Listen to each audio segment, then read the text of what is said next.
Hello student, how are you?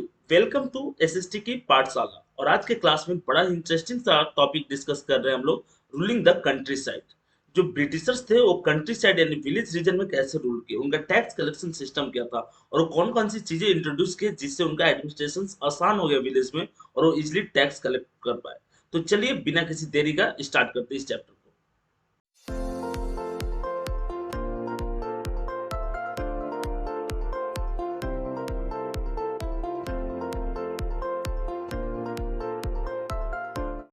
Download Rakotba Education app from Google Play Store now. देखिए first question है, बड़ा ही बढ़िया सा question है और ये आपके सामने रहा कि device new system of revenue called Malwari. बोला कि वो नया जो सिस्टम था मलवारी सिस्टम, उसको किसने इंट्रोड्यूस किया था? मलवारी सिस्टम को हॉल्ट मैकेंजी ने इंट्रोड्यूस किया था। माइंड में लॉक कर लीजिएगा। कब किए थे? 1822 में किए थे मलवारी। ठीक है। और महल का मतलब बात करेंगे तो विलेज रीजन में। ठीक है। महल का मतलब क्या हुआ? महल का मतलब हुआ विलेज। तो विलेज वाले रीजन में जो मलवारी सिस्टम था, स्पेशली नॉर्थ इंडिया, किसने इंट्रोड्यूस किया था? हॉल्ट मैकेंजी ने इंट्रोड्यूस किया था। ठीक है।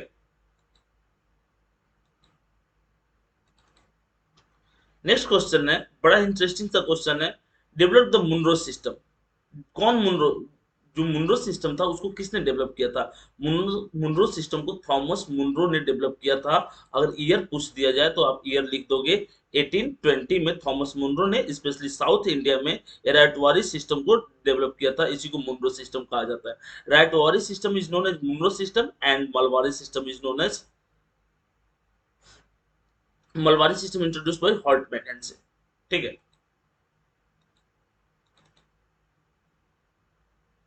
अब यहाँ पर क्वेश्चन है, what were the problems created by the permanent settlement? Permanent settlement के बाद कौन से प्रॉब्लम हो गए? तो देखिए परमानेंट सेटलमेंट की अगर हम बात करेंगे तो एक बात माइंड में लॉक कर लेंगे कि बड़े ही अच्छे से वो गवर्नर जनरल थे जिनका नाम था लॉर्ड, या देखो, कर्नवालिस। लॉर्ड कर्नवालिस ने, सॉरी वाला 70, लॉर्ड कर्नवालिस ने 1793 में, ठीक है, not in that time, Lord Cornwallis ने 1793 में इसने परमानेंट सेटलमेंट लाया और इसके अकॉर्डिंग जैसे मान लो कि एक जगह पे जैसे आपका लैंड हो गया फार्मर का, तो इसको फिक्स कर दिया गया। ये फिक्स कर दिया, आप कहीं भी मूव करके एग्रीकल्चर नहीं कर सकते हो। और परमानेंट सेटलमेंट में जो झूम कृषि थी उसको बैन किया गया, स्लैश एंड बर्न एग्रीकल्चर को बैन किया गया। एक जगह फिक्स कर दिया गया फार्मर को। ब्रिटिशर्स इसलिए फिक्स किए ताकि उनको आसानी से टैक्स मिल सके। The settlement did not offer any remissions during crop failure and famine. ये जो परमानेंट सेटलमेंट था, टैक्स तो ले लेते थे एक फिक्स्ड अमाउंट में, लेकिन मे बी क्रॉप फेल हो गए या फेमाइन आता है तो इसमें कुछ गवर्नमेंट इनको रिबेट नहीं देती थी, वो उतना टैक्स लेते ही थे। तो एक बहुत बड़ा ड्रॉबैक था। Burdening the peasants and zamindars, और इसके कारण बर्डन हो जाता था। किस चीज पे, किनके ऊपर बर्डन हो जाता था? पीजेंट्स और जमींदार के ऊपर। कि अगर क्रॉप फेल हो जाते हैं, फेमाइन होते हैं, तो एज ए रूलिंग अथॉरिटी आपकी प्रायोरिटी बनती है कि आप कुछ कंपनसेशन करो आप टैक्स में। बट ऐसे ब्रिटिशर्स नहीं करते थे, तो एक बड़ा ही टफ और चैलेंजिंग सा टास्क था। Zamindar were also exploited as many found it difficult to pay the high revenue. और बहुत सारे ऐसे जमींदार थे जो इतने बड़े रेवेन्यू को पे नहीं कर पाते थे, और जो रेवेन्यू को पे नहीं कर पाता था उसके लैंड को ब्रिटिशर्स ऑक्शन में नीलाम कर देते थे। There were there was no investment in improving land. दूसरी बात की टैक्स तो लिया जाता था लेकिन कोई इन्वेस्टमेंट नहीं होता था लैंड के प्रोडक्शन को इम्प्रूव करने के लिए। जैसे इरिगेशन सिस्टम कोई डेवलप नहीं की जाती थी या सॉइल की फर्टिलिटी के डेवलपमेंट की कोई चांसेस नहीं थे। तो एक कुछ मेजर आपके ड्रॉबैक्स थे परमानेंट सेटलमेंट्स के, जिसको लॉर्ड कॉर्नवालिस ने 1793 में इंट्रोड्यूस किया था। नेक्स्ट क्वेश्चन आपका, why do you think Colebrooke is concern with the condition of the under ryots in Bengal, suggest possible reasons. बोला कि ये कोलब्रुक जो थे वो किस कंडीशंस को में बंगाल में जो राइट लोग राइट कर रहे थे, ठीक है, राइटवादी सिस्टम्स वाले, उसका मेजर रीजन क्या था? आइए डिस्कस कर लेते हैं। His descriptions about the poor condition of tenants in some of the villages of Bengal। देखिए इनके डिस्क्रिप्शंस में किन के बारे में बताया गया? तो पुअर कंडीशन ऑफ टेनेंट्स, जो टेनेंट्स थे, टेनेंट्स का मतलब ऐसे फार्मर जो लैंड को लीज पे लेकर के एग्रीकल्चर करते हैं उनको टेनेंट्स बोलते हैं। तो टेनेंट्स का लाइफ स्टाइल काफी ज्यादा डिक्लाइन था।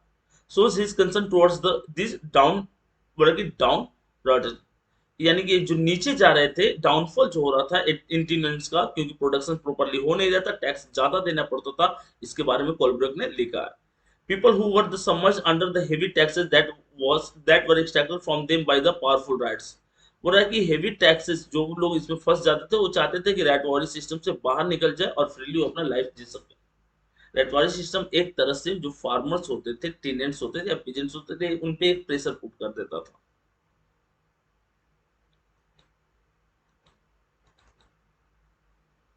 बढ़िया सा क्वेश्चन है। Write note on the Munro system. Munro system मतलब डाइट वाली system, introduced in South India. और एक बार फिर से लिख लेते हैं हम लोग कि कब किया गया था, 1820 में। In this system peasants were landlords. इस सिस्टम में पीजेंट जो थे वही लैंडलॉर्ड थे। दे माइट सेल मॉर्टगेजेस और गिव द लैंड। ये सेल कर सकते थे और उसके साथ साथ लैंड को ग्रांट भी कर सकते थे, लैंड किसी को दे भी सकते थे। The government taxed peasants directly. Sir Thomas Munro, governor of Madras in 1820 establish. इस टैक्स को, इस सिस्टम को थॉमस मुनरो जो कि मद्रास का गवर्नर जनरल था, उसने इंट्रोड्यूस किया। This land revenue scheme in the late 18th century. Land revenue scheme जो था लेट 18th सेंचुरी में इंट्रोड्यूस हुआ और कंप्लीटली मुनरो के द्वारा 1820 में लागू कर दिया गया, जो मद्रास प्रेसिडेंसी का गवर्नर था।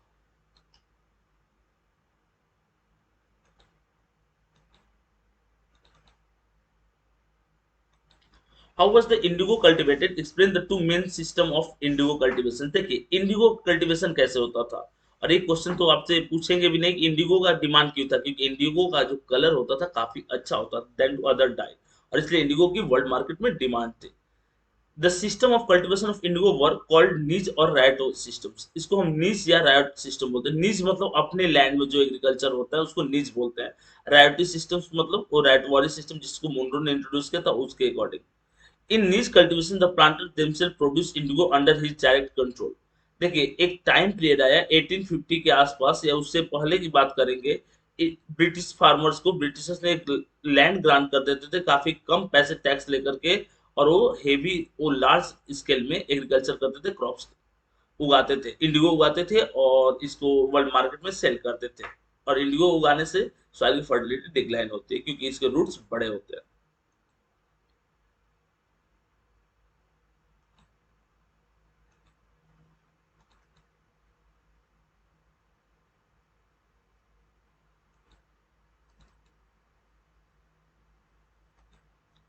What write a very short note about the slave revolt in San Domingo, August 1791। Saint डोमिनिगो जो था वहां पर 1791 में स्लेव लोग रिवॉल्ट करते थे। Domingo organise and plant a massive rebellion which began on August 1791। Domingo जहां पर ट्रायंगुलर ट्रेड होता था और ये आपके ईस्टर्न अमेरिका का पार्ट है, वहां पर रिवॉल्ट हो जाता है स्लेव के द्वारा। When news of the slave revolt broke out, American leaders rush to provide support for the whites of Saint Domingo. और अमेरिकन लीडर्स जो है रश टू प्रोवाइड सपोर्ट, किसको सपोर्ट प्रोवाइड जो थे उनको। However the situation become more complex when civil commissioner sent to Saint Domingo. और civil commissioner को Saint Domingo भेज दिया जाता है, कंडीशंस और भी ज्यादा खराब हो जाते हैं। इनको एक क्यों रिवॉल्ट करने में बाध्य हो जाते हैं, क्योंकि इनको टैक्स, इनसे टैक्स ज्यादा लिया जाता था और इनकम इनकी बहुत कम थी, और इसके चलते बहुत सारे लोगों की इस रीजन में डेथ भी हो रही थी।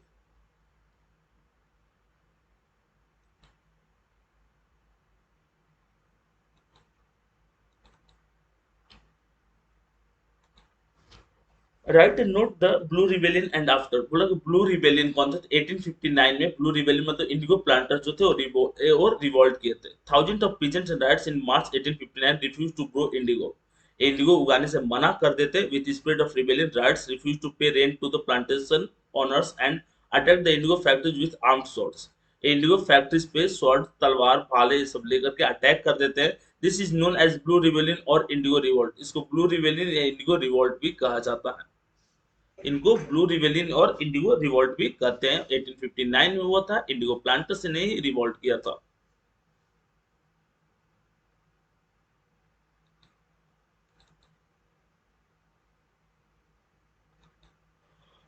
Describe the main feature of permanent settlement. Permanent settlement का मेन फीचर क्या था। परमानेंट सेटलमेंट याद कर लीजिएगा, बार बार आपको बोल रहे हैं कि कब, 1793 में। किसने किया था, लॉर्ड कॉर्नवालिस ने किया था। उसको बोला जाता है कि वो सुधार बहुत ज्यादा करता था।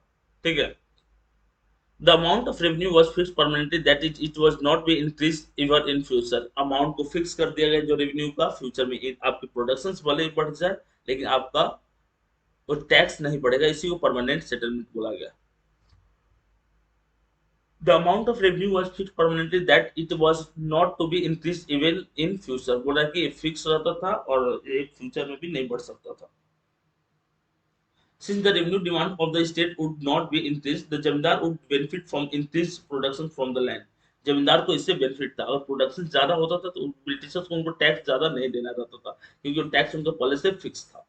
तो इस केस में जमींदार को अच्छी खासी प्रॉफिट होती थी।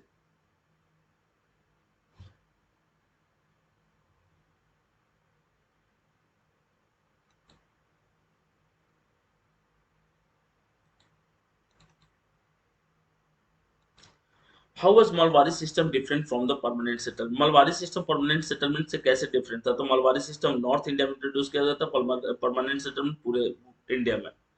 मलबारी सिस्टम हॉर्ट मैकेंजी ने 1822 में दिया था, जबकि परमानेंट सेटलमेंट को 1793 में दिया गया था। Under the permanent settlement the zamindar were given the charge of the collecting revenue from the peasants and paying it to the company. यहाँ देखिए परमानेंट सेटलमेंट्स में क्या था कि जमींदार जो थे वो आपके रेवेन्यू कलेक्ट करते थे और उसके बाद वो कंपनी को पे करते थे। But in mahalwari system the charge was given to the village headman. Charge किनको दिया जाता था? विलेज हेडमैन को दिया जाता था।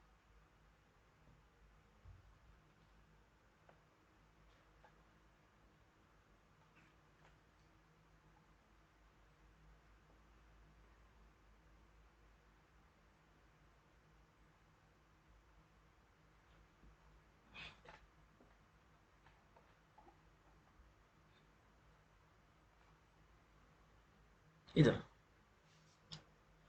How was Malabari system different from the permanent? तो विलेज हेडमैन को दिया जाता था और जमींदार को दिया जाता था, ये मेन डिफरेंस था मलबारी और परमानेंट सेटलमेंट के बीच में। Give two problems which across the new Munro system of fixing revenue. Revenue officials set as excessively high revenue demand in an effort to increase land income. Land income को बढ़ाना चाहते थे लेकिन उसमें investment नहीं कर रहे थे, और सबसे जो बड़ी डिमेरिट थी कि हाई रेवेन्यू डिमांड्स रखते थे। प्रेजेंट्स वर अनेबल टू पे देयर डेब्ट। प्रेजेंट जो थे अनेबल थे और अपने डेब्ट पे नहीं कर पा रहे थे, जो उनका कर्ज था उसको पे नहीं कर पा रहे थे। Riots left the countryside and villages in many areas became deserted. Rights जो थे लेफ्ट द कंट्री साइड, जो राइट्स थे यानी जो एग्रीकल्चर करने वाले थे वो कंट्री साइड छोड़ देते हैं, बहुत सारा एरिया वो छोड़ करके विलेज साइड से हट जाते हैं। And village in many areas become deserted, और विलेज का बहुत सारा एरिया जो है वो डेजर्टेड हो जाता है। डेजर्ट का मतलब वहां पर कोई फर्टिलिटी नहीं रहती है लैंड की।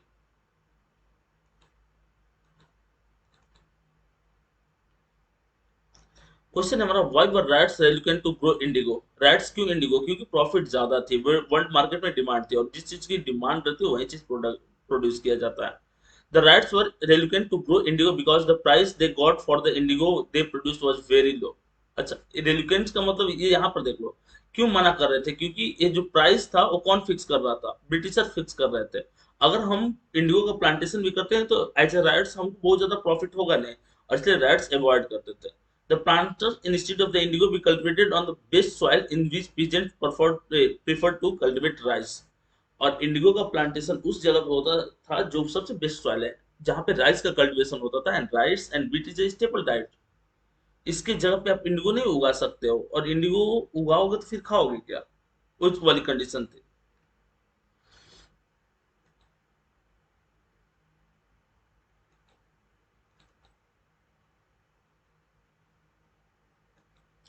What were the circumstances which led to the eventual collapse of indigo production in Bengal? Bengal में इंडिगो प्रोडक्शन क्यों कोलैप्स हो गया? The Indigo crops exhausted the soil fertility rapidly. देखिए इंडिगो क्रॉप्स लगाइएगा तो सॉइल की फर्टिलिटी कंटिन्यू डिक्लाइन होगी। After Indigo harvest the land can not be Son with another crops. अगर आप एक बार इंडिगो को प्लांट कर दोगे तो उस लैंड में फिर दूसरा क्रॉप्स तुम नहीं लगा पाओगे। The Blue Rebellion, which broke out the March 1859, which led to the collapse of indigo production in Bengal।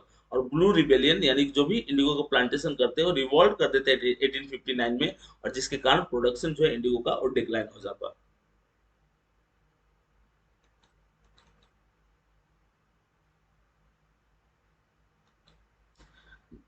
Describe the Champaran movement and Mahatma Gandhi role in it. Champaran movement कब हुआ था? देखिए, क्लास 8 के बुक के अकॉर्डिंग चंपारण मूवमेंट दिया हुआ है 1917 में। इन 1916 भी आप लिख सकते हो क्योंकि दिसंबर मंथ में। The Champaran Satyagraha is considered to be the vital event in the history of Indians freedom struggle. Champaran Satyagraha वो गांधी जी का पहला इंडिया में फर्स्ट सक्सेसफुल मूवमेंट था। It was India's first civil disobedience movement launched by Mahatma Gandhi to protest against the injustice meted out the tenant farmers in the Champaran district of Bihar. Champaran के जो बिहार के Champaran district, Bihar में Champaran district और वहां के farmer से forcefully Indigo लगवाया जाता था क्योंकि वो लैंड फर्टाइल थे। लेकिन वहां के फार्मर जो थे इस चीज से बहुत ज्यादा परेशान थे और इसलिए गांधी जी के संपर्क में आते हैं और फिर आकर वहां पे वो रैली ये सब करते हैं।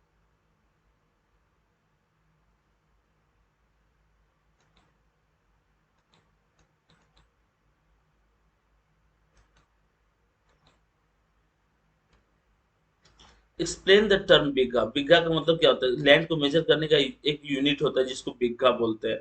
एकड़ से छोटा होता है।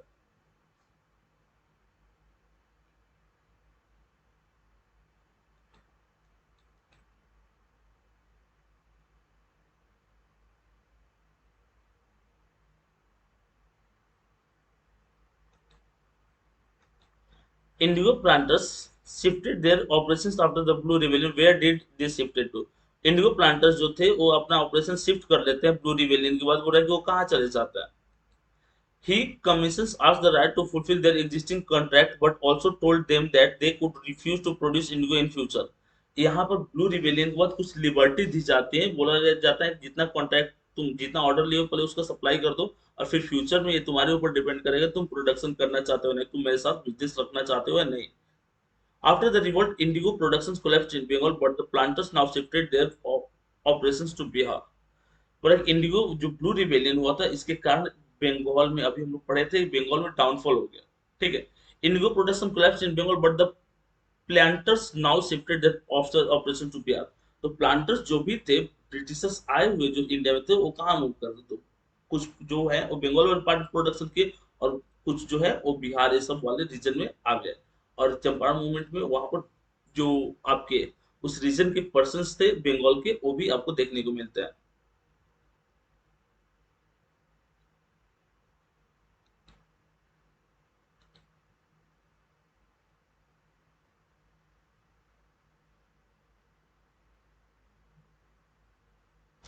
अब याद रखो, indigo production collapse in Bengal but the planters now shifted their operation to Bihar. तो कहाँ मूव कर गए? तो बिहार मूव कर गए। How did the revenues of company increase after it received the diwani right of Bengal Bihar and Orissa? Bengal Bihar और उड़ीसा का दीवानी राइट कब मिला? 1765 में। The British benefited from the Diwani rights in number of ways. Increased revenue. The Diwani rights allowed the British East India Company to collect taxes and administration's revenue in Bengal, Bihar, and Odisha, which were some of the richest territory in India at the time of। अच्छा इधर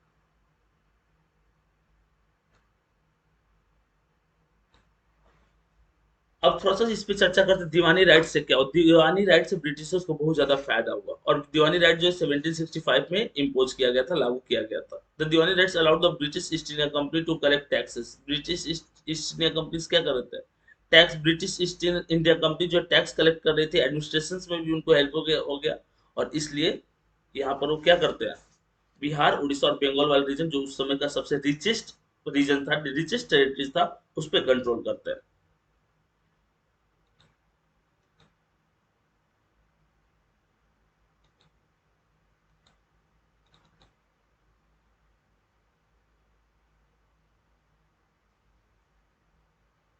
name the governor general of India when the permanent settlement was introduce. 3 बार चर्चा हम लोग पहले भी कर चुके हैं। लॉर्ड कॉर्नवालिस था। ठीक है। लॉर्ड कॉर्नवालिस था और गवर्नर जनरल था वो ईस्ट इंडिया कंपनी का इंडिया में। और हुआ कब था?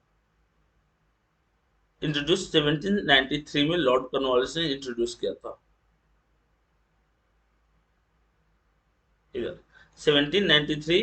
और पर्सन का नाम क्या था? Lord Cornwallis. याद रखिएगा इस चीज को।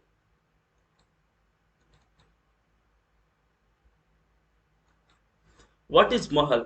महल का मतलब विलेज और स्टेट होता है और जनरल नॉर्थ इंडिया में यूज किया जाता था इस वर्ड को इस चैप्टर के according. The land tax was fixed for the entire mall, land tax जो था इंटायर मॉल यानी कि उस विलेज में लैंड टैक्स जो था वो फिक्स था।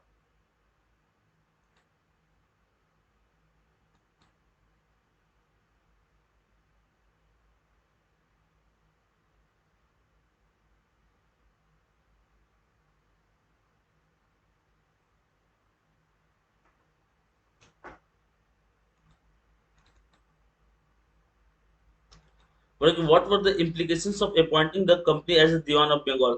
Diwan of Bengal implicate करने का मेन रीजन क्या था?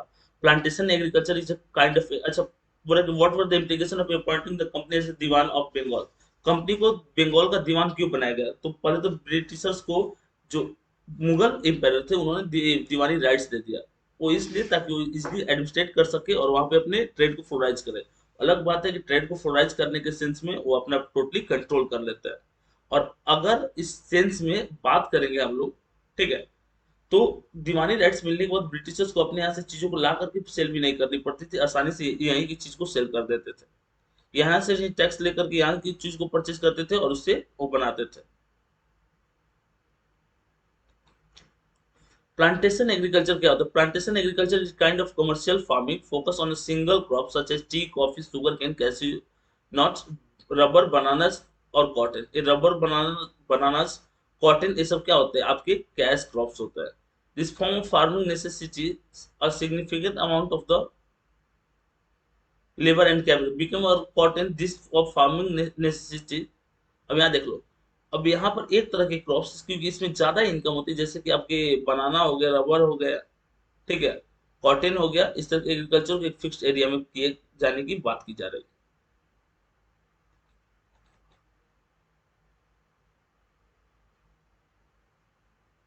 इस तरह से इस चैप्टर को हम लोग खत्म किए, क्वेश्चन आंसर सेशन। इसके बाद भी अगर कोई डाउट रहेगा तो आप कमेंट करके पूछ सकते हैं। और आप हमारे टेलीग्राम ग्रुप को जरूर ज्वाइन करें क्योंकि वहां पर हम लोग करते हैं क्वेश्चन आंसर डिस्कशन। प्रिपरेशन को और भी बेहतरीन करना है तो आप हमारे ऐप को डाउनलोड करें, जो लिंक डिस्क्रिप्शन में दिया हुआ है। उस ऐप की स्पेशलिटी रहेगी चैप्टर खत्म, उसका क्विज, उसका क्वेश्चन आंसर, उसका वीडियो लेक्चर, इसके अलावा डाउट सेशंस भी। तो इस तरह से हम अपने प्रिपरेशन को बेहतरीन बना सकते हैं हमारे साथ जुड़ करके। कॉम्पिटिटिव एग्जाम वाले जो बच्चे हैं उनके लिए भी ऐप में करंट अफेयर्स और बहुत सारे डॉक्यूमेंट्स अवेलेबल है, जो मेरे अकॉर्डिंग आपको तो पढ़ना चाहिए क्योंकि वो सक्सेस का मेन की है।